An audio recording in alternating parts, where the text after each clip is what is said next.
Nobody's listening, right? Hi, Andy. Hi. Is anybody listening during this holiday season? Yes, this is from B. Burns, listening and getting me through this deployment. Found you guys at the best time thanks to St. Monica. My husband is deployed, and I'm solo parenting 2 kids. Wow. Yeah, that's intense. Your laughter and amazing conversations are lifting my heart and spirit when I need it most. Thank you for keeping it real and asking the hard questions like grocery store etiquette and navigating health concerns like an adult. Well, listen, I think about this a lot. The stress levels of having your partner deployed is... I cannot even fathom it. It seems just, I don't know how people do it. And thank you to, obviously, the brave women and men who serve our country and also their families. Yeah. It's an incredible, what's it called? When people sacrifice. Sacrifice. Yes. Well, where to go from here? Where are we going today? That is my question. Well, first of all, let me say, if anyone wants more of these yahoos, you can do it at patreon.com/Nobody's Listening Right. You get free bonus episode free. I keep When you saying said that. these yahoos, I thought whoa. I thought you were pointing at your bust and we're going to talk about our OnlyFans, but. No. That's a whole separate thing. I do sometimes think I have pretty good feet. Oh, yeah. You're on WikiFeet. You're up there. Did I say patreon.com/Nobody's Listening Right? I don't think I got through it. I don't know. Okay, you get a bonus episode every month. Yeah. And a live stream and some fun stuff. Do you want to put a foot pic up there? Well, yeah, I'll put a foot pic up on Patreon gladly. No. But also, I know I'm on WikiFeet, which is an honor and a privilege. Yeah. But I'm like, if I think about this all the time. I've thought about it with, for example, Bearsy or like these other cockamamie schemes we come up with. And I'm always like, I bet if I gave it my all, I could really turn some numbers. Like make if you some had cheddar. Had an OnlyFans and it was foot, just with your feet. Like, how much could I pull in? I mean, there's that... and it's a slippery slope? Some people do really, really well on the OnlyFans. Yeah. Yeah. Would you support me if it was truly just only feet? Oh, yeah, I would. I would. But then I'm like, it's probably not a good use of my time. And would I really enjoy it? I would love to know who is crushing it in just the foot game on like OnlyFans. What does that look like? Yeah. But I think I've realized rather recently that I have really pretty nice hands and feet. Now you're throwing your hands in there. Yeah, I am. I have my mom always used to tell me this. You have long, tapered fingers. Pop them up so we can get a gander. They're nice. Now, my nails aren't done right now or anything, but I have now they're becoming a little... Don't take this the wrong way. They're becoming Hold them in a more prideful way. They're becoming a little veiny. Okay, it's not... My fingers are nice. No. Maybe not the tops of my hands. Don't look at the tops of my hands. I want to say this. I feel like I'm dehydrated right now. I want to say this. I want to say this. Crinkled. I want to say this. I have long fingers, though. You have great hands. Slender, long, tapered fingers. You have great hands. Thank you. Don't take this the wrong way. I don't think your hands could lift up like an OnlyFans hand mountain. Okay? Your feet could. Okay, I have nice feet. You have nice hands and nice feet, but your feet have that thing. I feel like this is as though, someone's like, I want to become a model. And someone just right then took a picture of them like in their pajamas and bad lighting. And we're like, no, you couldn't. My hands weren't prepared for that show and tell. Okay, well, number one, you weren't holding them in a way like there was no confidence in those paws. You know what I mean? You have to show them with confidence. Confidence counts for so much in this life. Not in the hand game, though, actually, as much as you think. I think a legit hand person, scout, could probably just take one look and be like, yeah, you're nay. So I'm probably, we're giving too much to the confidence in how you were just not looking to sheepishly become holding them up. like the #1 hand model who's a millionaire. This is like the J.C. Penney catalog version of modeling, you know, where I'm like, Whoa, what do you... something just sounded so disrespectful. I need to rewind the tape. Say it again. well, like there is a difference between a supermodel who's walking for Yves Saint Laurent and a woman who's doing print ads for, you know, Kohl's. What's Kohl's? It's like a JC. I don't know what the comparison is, but it's like Nordstrom Rack. Oh, you say Nordstrom Rack with such disdain. Oh, it's so that plus like I got 4 Cabbage Patch dolls for one Christmas. Do you hear yourself? Like you are constantly. I think that was on our Patreon bonus episode, just so you know. Well, okay. So newsflash: one year I got a counterfeit Cabbage Patch doll for Christmas, and Elizabeth got 4 real ones, and that really kind of sums up things. I went to Marshall's as a kid to shop. We shopped at Marshall's. You wouldn't dare step into Marshall's. I don't know that I did. Because my mom, you know, listen, I mean, we had financial struggles at times for sure. I didn't know. None that would get those feet to cross into a Marshall's or a Nordstrom Rack. Well, I'm sure we shopped at places like that or secondhand stores or whatever. I did. Actually, my best friend's mom had a store in St. Louis called the Frugal Frog. And it was secondhand store.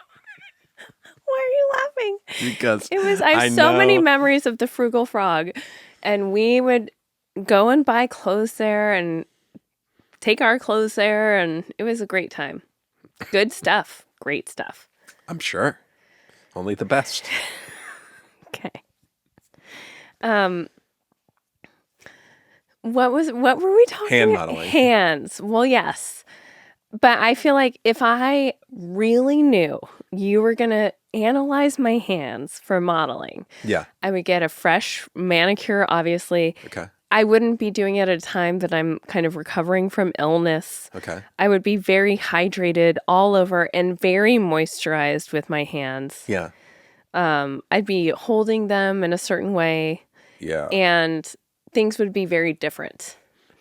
Than how things just went down. But like your feet, your just feet have that thing. They have that it factor. I do want to just real quick say though that you did sort of disparage hand models in the sense that there is the like supermodel of hand models that are doing the like they make fancy millions watches of dollars and stuff yes, like that. Good for them. So but I'm not trying to say that I could be that with these paws. You're saying you could be I think Kohl's I have models. nice hands, and I'm gonna stay with that. And I think I have nice feet. What's my ugliest body part? Oh, this is wild. Really? Unfortunate body part. No, let's not play this game. I don't want to play this game because I don't really think of any. Oh, your feet, actually. It just came to me. You're like ankles. Just how they curve in? They curve in and your heels have a little something extra. And it's just, I think you need orthotics, to be honest. Oh, God. Orthotics. But other than that, I don't find, there's no part of your body that I'm like, ugh, that. Now, how about let's table turn this and... Oh, I don't want to play this game, but I feel like we must. Okay. You brought us here. Okay.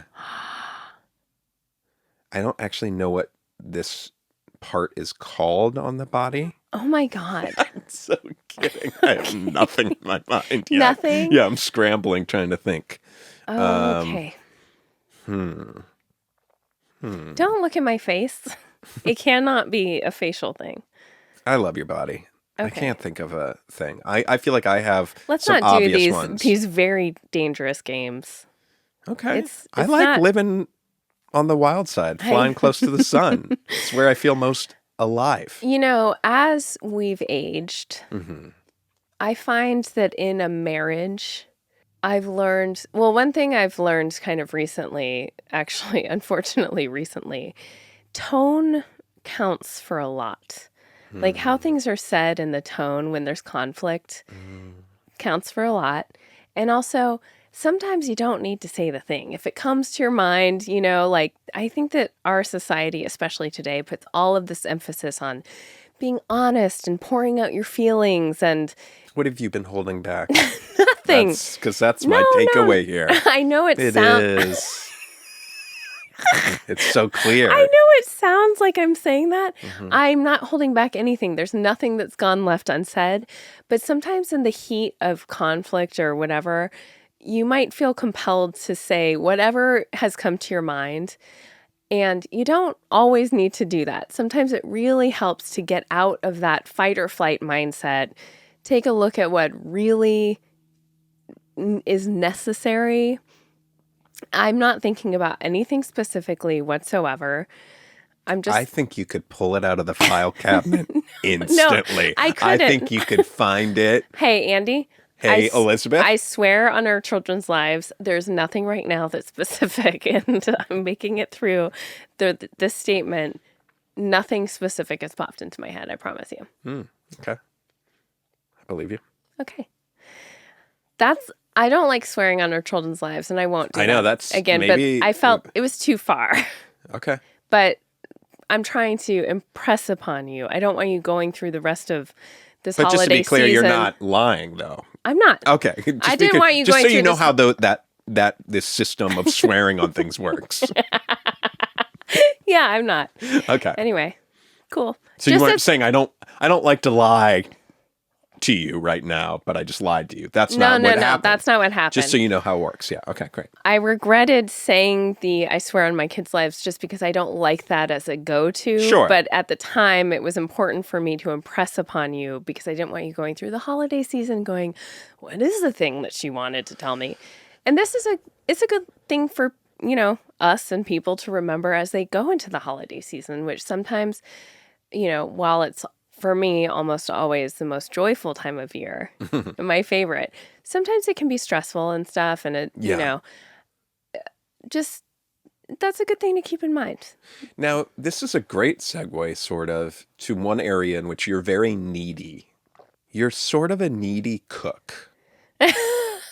Yeah. And this is complicated. It gets so little. I get so little back. And carry on. Tell me your thing, and I have such a strong rebuttal. Go ahead. Great. Well, you enjoy cooking. Sometimes. But you really need the positive feedback on the meals. And unfortunately, you've been given a family, and we're all guilty of this, you included, that for some reason, we're just really... we like rate everything we eat, sort of, or like we can't eat a meal without just eating a meal. Your family that you come from, sitting down to a meal is like, it's a constant. From the moment fork goes into food to the moment like you're up from the table, it's a constant cacophony of this is good, this is good, this is good. Wow, that has a wang to it. Everything's like, it's just nonstop discussing how the food is hitting. Right. And sometimes not good, sometimes good, but it's like... But the Rosens, I don't think, dwell that much on it not being good. That's more of a problem in our family, I think. And we've gotten to a brutal honesty of like if we like or don't like the thing. Yeah. But every time you cook, it's like you need a B+ or higher review or it hurts. By the way, let me say, because I know I came in hot with that Rosen review, I do appreciate that it's almost always positive. And I also prefer that to sitting in dead silence or something with people just like the sound of knives scraping, you know, like So, and I love your family. I didn't want that to come across as super critical, but it does kind of drive me a little bit crazy because there's nothing else usually. But I appreciate, it could be so much worse. Speak more to this. You wanted to know the body part? Wait, let's go back to that. No. Okay. And when you were doing, it was like, it seemed like you were doing voices. Which relatives' voices were you doing? No. Okay. Okay. So you also, you told me recently you could have a little more, in my life about life and things. And in your mind, that's like, when, some interaction at the grocery store or something comes across you and you like really take a lot of joy and presence and, contemplating how that could have gone differently. And I agree. That's a nice thing to have in life as you move through the world. Having fresh eyes on things and interactions and whatever. Great. You could have a little bit more enthusiasm in your life for things. And we've talked about this. You keep the bar really low so that you're never disappointed. But when I ask you, like, what do you think? The best you can do, at best what I can hope for, is not bad. Actually, it's very French. That's very French. That's the best compliment. Pas mal. Not bad. They're very reluctant to give very enthusiastic, apparently. This is something I've read about. But that's what I'm living with. And it's hard when I'm looking for some real, and it sucks because I have to fish for it. Well, you do every time. But it's like you're not learning. You're not learning. How to adapt? Why can't you be the learner? You're not learning. Maybe that's partially true. I cook, you cook 3 meals out of the week, maybe. Okay. Pasta, tacos, and then takeout. You're actually not cooking the third. Okay. I'd say it's the majority of cooking and stuff falls on my shoulders. Not by a ton, but I think it's pretty equal. No. I go equal on that. So that's also like I'm undertaking, and lately I've been doing much more of the grocery shopping and the planning, and with the holidays, I'm definitely the one who's kind of on the meal ticket here. And I've talked about this before on this podcast. Me feeding you and the kids and it hitting well feels like such a win. I don't know what it is. It's almost like it's part of my love language, probably. Like I'm giving you delicious food I've made. Right. But here's your problem. Oh, please tell me what my problem is. You're too needy. I know. In the sense that like you want us, you'll cook something new, right? And you want it to go well. I can understand that. Yeah. But then you start fishing so early on. And let's be honest, a lot of the times, maybe me and the kids are like, it's okay. Like, it's fine. But if we give you, usually we are like, oh, yeah, it's good. And if I say, oh, yeah, it's good, that's the worst thing you can hear, right? I can tell, yeah, you're so shaking your head, right? But the problem is you want, oh, my God, this is so good. Now, 2 problems. 1, it would be disingenuous if I did that. And 2, if I did do that, then you jump to like, well, now we got our new regular Thursday meal. I'm going to make this every Thursday. Yes! I love that you guys love this so much. That's what I'm looking for. This is the problem. Oh my God, we've talked about this ad nauseum. I'm constantly, we're so annoyingly, and I blame this 99% on you. Actually, 95%, because I think the not eating meat is a big part of this. Okay. We have these like go-tos, and nothing beyond that can ever challenge anything. And then we're so stuck in the go-tos that it's like, I wouldn't dare try to make this new pasta that has like lemon and peas or something different and unique, because we have our pasta go-to, which is just pasta with Rayo's and broccoli. And that's it. And then we have our white trash tacos. And you make those things, how we make them, and it's just how it's done. And I'm not going to be coming in going, I'm going to make this roasted cauliflower taco I saw in Smitten Kitchen or whatever. Like, our taco bucket is filleth. But to find, and we do crepes. I do crepes. I do, nachos. I do What dad else do you do? spaghetti sometimes. Biscuits with soup of some sort. Just like breakfast for dinner. I don't know. You don't do breakfast for dinner. I do that. Sometimes I make biscuits for it. But, these things that we have, and they're so just, I like them. We all like them. But then there's no room for exploration out of it. Mm-hmm. And I'm fucking trying here. I'm trying. Yeah. And anytime I serve anything that's remotely off the beaten path, and what's so annoying is we all feel like stuck. We all want something else. Yeah. I'm the one who gives it the old college try. Mm-hmm. I put it down in front of everyone. Mm-hmm. It's time after time But- after time. So a couple things are happening. One is you're just not hitting home runs, right? And you know that. It's not like you're ever... Okay, are there any of these meals that you were like, I love this so much, why do these idiots not like it? You know in your heart of hearts that you have the same opinion as all of us, like, oh yeah, it's good. Is there anything that you are like, why don't these fucking idiots get this? I recently made this very cute pumpkin.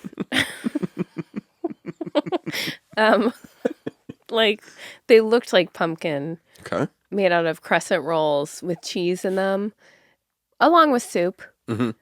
I like those. Do you hear it? You thought those were a home run? I'm also like, why does it have to be a home run for us all? That's why we're doomed. That's very true. I agree with you there. In my household growing up, Yeah. It was like, here's what it is, and do it or not. I'm so with you there. And that is, I will take some of the blame for that and the culture we have in the house of rating the food and what weighing in. It's like, just shut the fuck up. Eat these cute pumpkin crescent roll things your mom made. And our daughter, like, God love her, and she learns this all from you. But it's like, not the best, but not the worst. It's a lot of like... Yeah. Well, I don't know. I don't know what the answer is. I don't know if it's more home runs or it's just us just being more normal about food. I think more appreciative. Mm-hmm. That's also part of it. It feels a little like it is a tough box to check to find the thing that I think everyone might like. Sure. And then, I do love cooking when it's specific things or, I don't generally love trying new recipes because I've had so many epic fails. And it's like, I saw something recently that really made me laugh, which was like, why would I order pad thai when I could spend $45 and make a much worse pad thai? Like to buy all the ingredients. Right. That's how I feel. It's a tough thing, and then I finally get it plated. This is another thing. Now, this is a sincere pet peeve. Mm-hmm. When you cook, you say soup's on Mm-hmm. when we still got to set the table. Like, soup's not really on. Because you guys Soup's takes forever for you guys to come to the table. No, it doesn't. Yes, it does. What happens when you're the worst No. at it. When you say soup's on, this is rich coming from you because I say soup's on, everything is ready. It's like, come to the table. I have created this nice thing for you guys to sink into a delicious meal I've made. Mm-hmm. And that's the time that I'll give a 5-minute warning or something. That's when you should be going to the bathroom or doing whatever it is you need to do. You say soup's on when we're like 10, 15 minutes out. Lies. No, but hey, Andy, it sincerely does bother me because when I come in and you've said soup's on and I've stopped whatever I'm doing to come eat, and what I'm actually coming to do is set the table. Mm-hmm. When it's my night, I've actually pretty much cleaned up everything and set the table and blah, blah, blah. That's what's it called? Disparity that I don't love. How is it a disparity? Well, first of all, you're false advertising. Soup's not on, and that's probably why I'm late to it because It's like the boy who cried wolf, the boy who cried soup. Well, I've just got used to, I guess, doing it a little earlier than necessary because it takes everyone so long to get there. But if you want me to wait, I can wait till it's all on the table to say soup's on. Okay. But then I'm going to be more like, Well, then let's I go. can trust that soup's on. Then I'll come. Yeah. Yeah. I think this is great. I don't. I'm more upset now. I know. Well, you know what would be fun? If you and I have a challenge, which is to make a new meal that, you know, in your case would have to be something that accommodates vegetarians in some way, once a month that we haven't had before, and serve it to the fam. Yeah, maybe. We can't even get on the same page about takeout. It's so annoying. Okay. Well, that was a great way for me to try to help things. Okay, do it. Say it very fast one more time. Okay. Once a month, you and I bring something each separately, make a meal. Different nights. Different nights for the family that we think maybe everyone will like. Now, the expectation doesn't have to be that this is getting added to rotation. It's honestly just to introduce new things to us and our kids. That's a good idea. I love that. Look at that. It takes so little for me to be like, yes. Okay, great. I'm going to win. It's not even a competition. I thought it was a competition. A challenge. What's the difference between a challenge and a competition? A challenge is like something we're kind of just... But aren't we both vying to see who does the better night? No. It's like, can we do it? Oh, A challenge to ourselves. Can we once a month do this for, let's say, 6 months? Okay. A New Year's resolution, maybe. Yeah. I'm up for that challenge. I love it. All right, I have pretty big news for you. If you would have had it 10 years ago. Oh, God. Did you see the news that they might have cracked the code on morning sickness?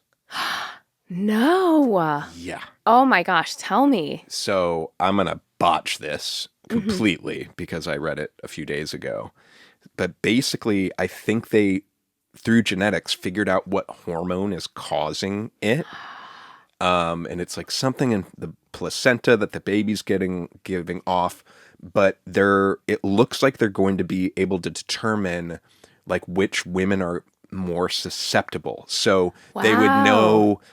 I think the hope is that it'll become part of like early, would be prepartum care or yes, or like when you find out you're pregnant, maternity care. That there'll be some tests that'll be like, oh, you might be the type of woman that might get really morning sick. Whoa. And that you'll be able to, there'll be a treatment before you have, like early on or something. Oh my gosh. That is a game changer. Yeah. But I guess they've been like trying to figure this out for years and they just had a crazy breakthrough. That's amazing. Yeah.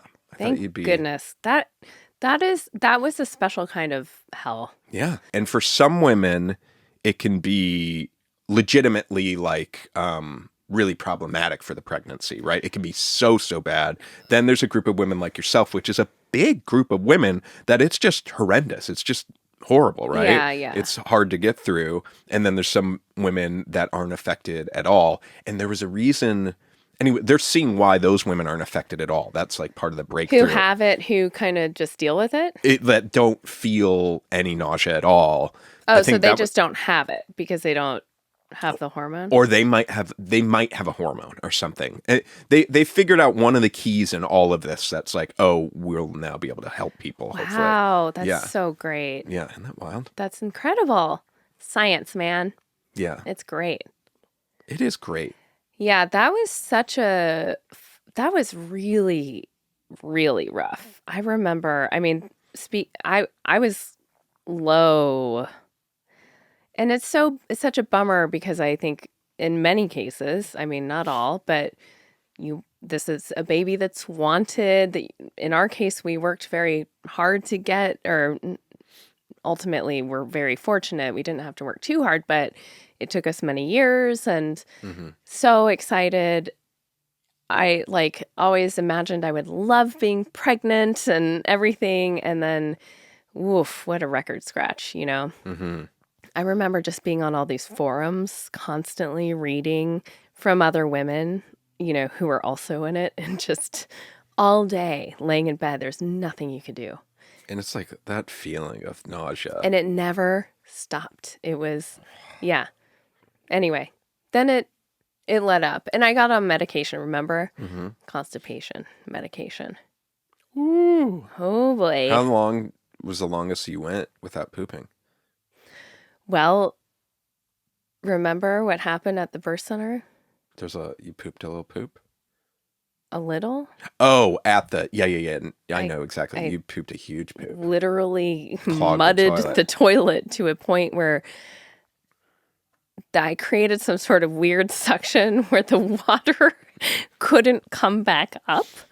So it was such a crazy poop and I freaked out and panicked, and the poop wasn't going down. No water was coming up. What was I supposed to do? I remember wanting a credit card to like cut it up. Jeez. I kind of want to get eyes on your poops because I have questions. But I'm also like, do I really want to know this 20 years in? Once again, no. We don't need to do it all, you know? We do a lot. Mm-hmm. We put a lot out there. We talk about a lot. Yeah. We don't need to do it all. Yeah. Yeah. Some things are better left undone to the imagination. Okay, I don't know if I that's... mean, whatever. I feel like I have a pretty good idea of yours. Describe mine and I won't describe yours. No, I don't want to. No. No? No. My first post-COVID poop seemed like the COVID germ. With spike proteins. Yes. That's really funny. You know what I was thinking about the other day? Speaking of cool shit. Were we speaking of cool shit? I certainly don't think that your post-COVID poop was cool shit, but okay. I want to know more about the guy behind the guy. And the guy that I'm talking about is Where the Fuck is Waldo? What brilliant person came up with those books and that concept? Like the kids. And who's writing that movie? How is that not a movie? Ooh, what would that movie be, though? Okay, it was originally Where's Wally, a British series of children's puzzle books by English illustrator Martin Handford. I want to get eyes on this Martin. That's what you're talking about. To see what the guy himself looks like? He's 67 years old. Oh, my God. Just British. I don't know why it was changed to Waldo. Yeah, I want to know that. For North America, because in Britain it's Where's Wally. It still Where's Wally? Mm-hmm. It seems so. I mean, look, I'm doing a 2-second. Oh, yeah. Weird. Okay. In 2007, Handford sold the rights to Where's Wally to the Entertainment Rights Group, the world's biggest independent owner of children's brands. He made 2.5 million euros. I'm surprised it's not for more, honestly. So they have the rights. A film based on it was planned for filming in 2005, but was canceled due to a management change at Paramount. Ooh, maybe I should go pitch to Paramount a Where's Waldo film. How fun.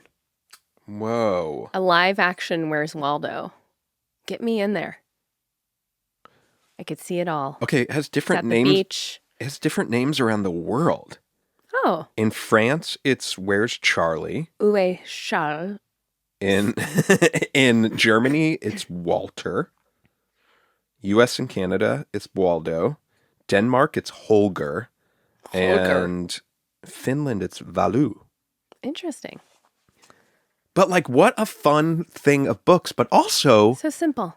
so time-consuming too. I also have to say it's kind of funny looking. We just looked through that recently. We have a big Where's Waldo book. Yeah. Some of the I hate to disparage someone, especially someone who's living. What are you? Okay, are you about to talk smack on the Where's Yeah. Waldo creator? Am I ruining my chances at writing this film? Some of the the illustrations make me think that there's a freak in there somewhere. Your Where's Waldo movie's like really dark. It's about a perverted illustrator. Some of it is kind of like, what is happening here? You don't want to look too close, What with do you little mean? kids. You have this imagination.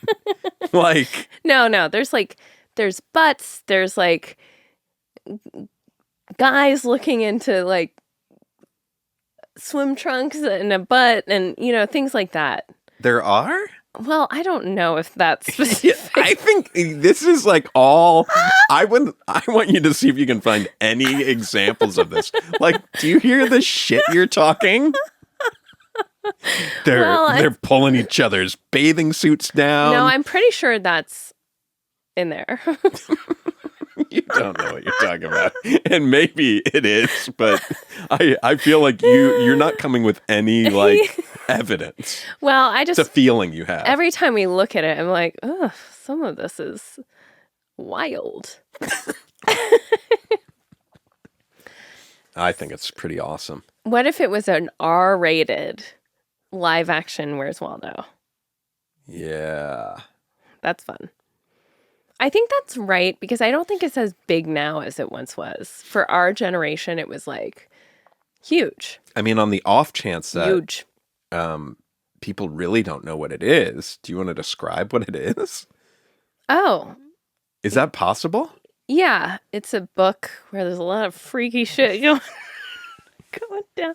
No, there are all these little tiny illustrations of like, say, I keep using beach because that's the one that keeps There's a coming. lot of beach themes. Yes, but like a scene of something. It could be like a carnival or whatever. Mm-hmm. And thousands of little people doing different little scenettes of things. So the whole page is just packed, jam-packed with people doing things. Mm-hmm.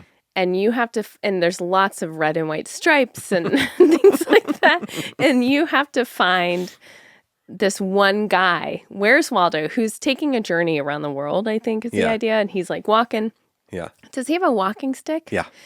And he's got a scarf and glasses and a hat, and you have to find him out of this whole thing. And it's really fun. It's like a treasure hunt. And then you find him and you're like, I won. It's great. That's a pretty good synopsis. Thank you. Okay.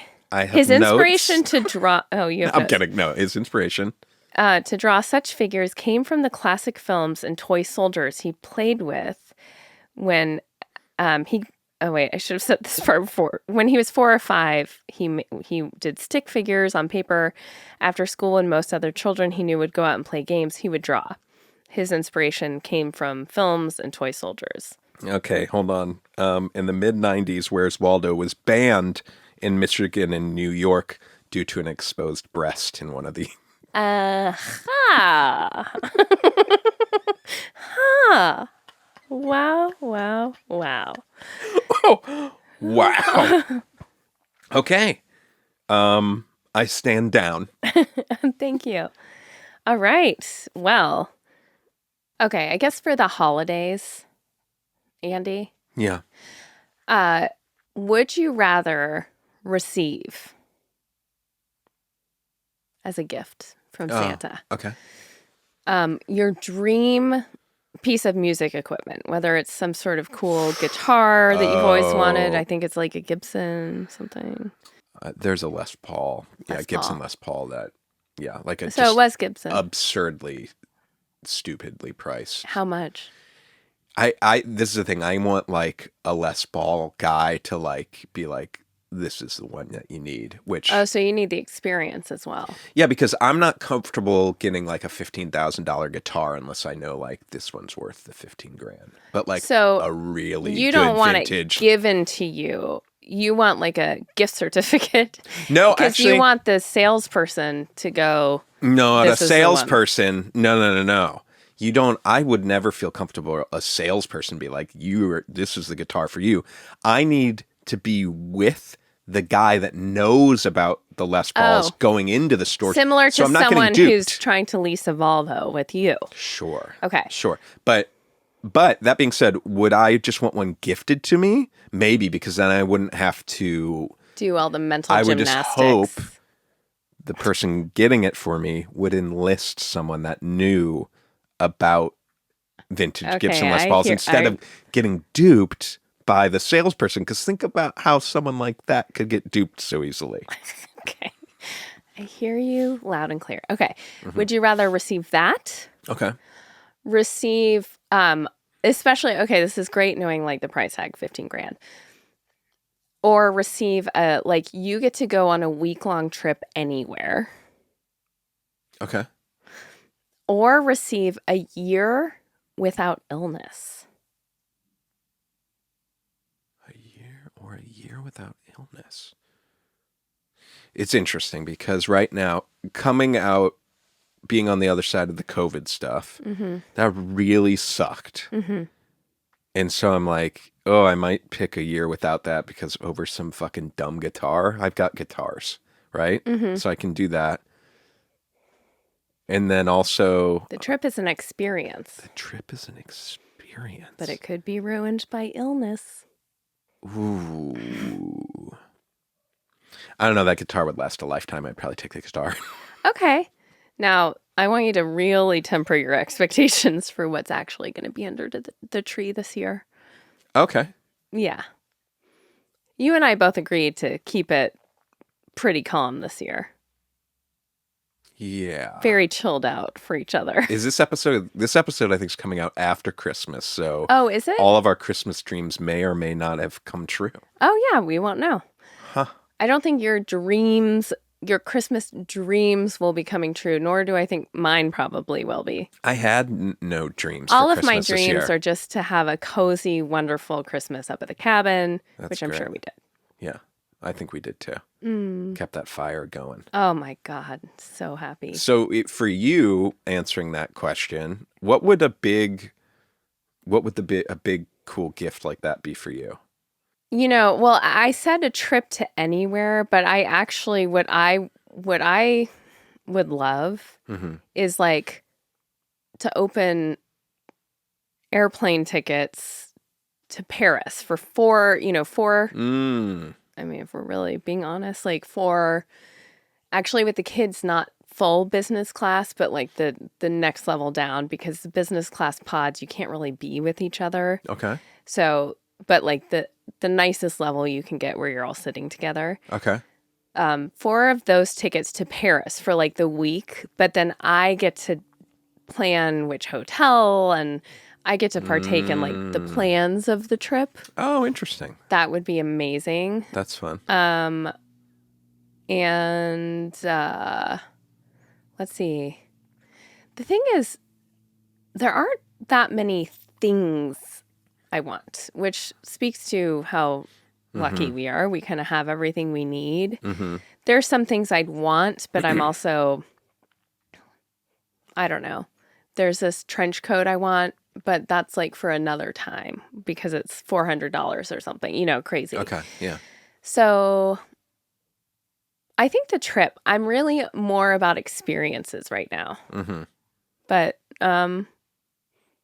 lack of illness for a year. And I think if that's including like back stuff, like injury, that's very compelling. Yeah.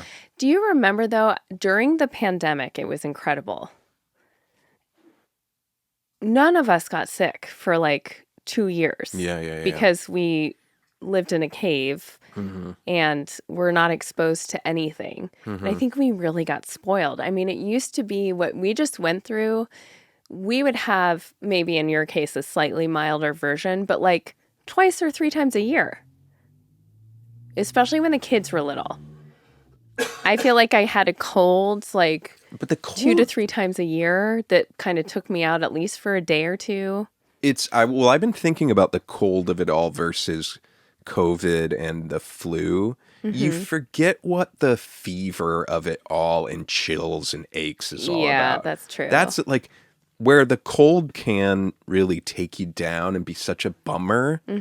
There's something about the fever and chills that is like, oh fuck, this kind of sick sucks.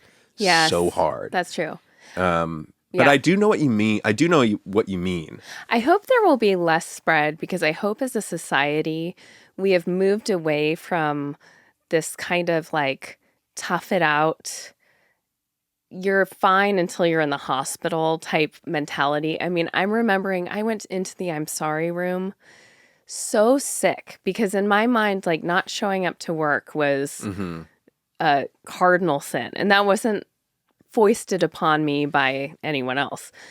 But I just was like, I'm never missing work. I don't miss work. But in reality, in hindsight, I was exposing all of those people. We're in one room all day, and I'm sitting there like, actually, I got sent home that one time when I was so sick. But that mentality of like, I'm going to tough through it. I'm really okay, but the person has like snot and red eyes and whatever. Hopefully those are bygone days along with the titty twister and that, we won't be spreading the stuff around quite as much. Yeah. Maybe. I also think just in general, you and I have been pretty lucky, like with the flu. I can't remember the last time I've had the Knock on wood. flu. Like, have we? I mean, I can remember when we were first dating around the time I said I loved you. Yes, that's right. I was at your friend Kara's apartment. And that must have been the flu, right? That must have been. That must have been the flu. And once again, I was thinking about that this week because we were sick. Because I was trying to remember the last time I saw you this sick. That was the last time I was like as sick a sick person gets, basically. I think that's, yeah. It must have been flu. It never even occurred to me to seek medical attention or seek a doctor or get tested for anything. Like back then it was, and also, we didn't have money and it never even crossed my mind probably. It would be like, until I'm turning blue, don't deal with me. But I think that must have been the flu. It must have been. But I really didn't get the flu growing up. And obviously we get our flu shots every year. And so hopefully that trend continues. I don't know. Yeah. Yeah. We're very lucky. You're right. Super lucky. Okay. Well, hopefully here's to a very healthy new year for us, for all of our amazing listeners. I just want to take a minute and say, I am so grateful. This podcast that we started a little over a year ago, coming back to it after a break. And now we've been podcasting going on almost 14 years. Whoa. This has felt like the most fulfilling, fun podcasting experience, you and I have had together. Agreed. And it started out obviously as just like, let's do this thing. Let's not worry about it turning into anything. And I think that's what happens when you love something so much and it's so much fun and you want to do the work and like you are making these incredible videos. It has kind of turned into a thing for us. And I just really appreciate everyone who listens, who comments, who shares our podcast with others. That's, I think, a really key thing for us because I think we are a very hard podcast to sell. Right. Yeah. In terms of telling people, like sending it along and saying, listen to this. This made me think of you, whatever, means a lot. So thank you all so much for your support. Yeah. And we will be coming back with all new episodes continuing. We don't really take breaks here. Yeah, we'll be back in the new year. Isn't that crazy? That is crazy. It's exciting. Wow. I feel very excited about next year. I do too. Well, I'm still I'm still in a fog, but I am excited. I have felt like this year's been amazing in so many ways. I think there's been so much family time and it's been kind of a quieter year in many ways. I mean, very much for me. I've had an enormous amount of free time, but hard. Almost, I felt like I've been on pause or in limbo, and I'm very excited about like what's to come. I mean, I do feel like I'm looking at abyss is not a good word because it sounds kind of intimidating. I mean, like a blank slate. Yeah. And what great things or fun things or exciting things lie ahead. I'm very excited. Yeah. So Happy New Year. Happy New Year. We'll see you guys in 2024. Until then. Good night. Good night.